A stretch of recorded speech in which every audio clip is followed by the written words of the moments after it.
Singing by Dharmendra Deewana. रियांस recording studio Janakpur Dham Nepal. Music by Junna Aryan.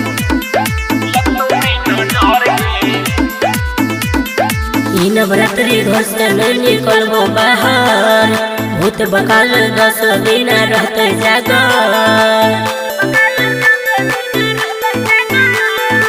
Navratri घोषण निकलबो बाहर, भूत बकाल 10 दिन रहते जागर। अपन थामी चल ना तुगे झिझिया उठाइल छौरी कर में तू डर गे। मैया के कृपा रहतो लगतो नहीं नजर गे। झिझिया उठाइल छौरी कर में तू डर गे। मैया के कृपा रहतो लगतो नहीं नजर गे। रियांस रिकॉर्डिंग स्टूडियो जनकपुर धाम नेपाल।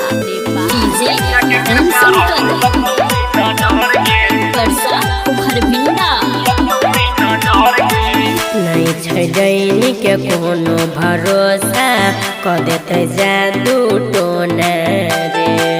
सुन छलिए रह छ नुकाइल घर के कोने कोना रे।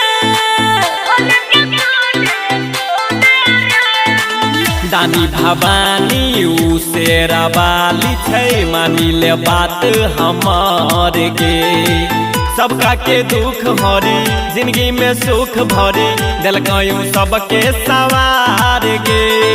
अपने ही हाथे दी नचाई देख छो मैया सब गे। झिझिया उठाइल छौरी कर ने तू डर गे। मैया के कृपा रहतो लगतो नहीं नजर गे। झिझिया उठाइल छौरी कर नहीं तू डर गे। मैया के कृपा रहतो लगतो नहीं नजर गे। रियांस रिकॉर्डिंग स्टूडियो जनकपुर धाम नेपाल।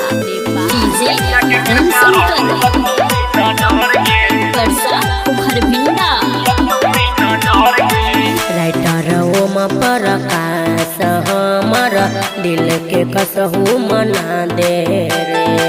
शंकर सनेही एक बेरी भाई से हमरो मिला दे रे।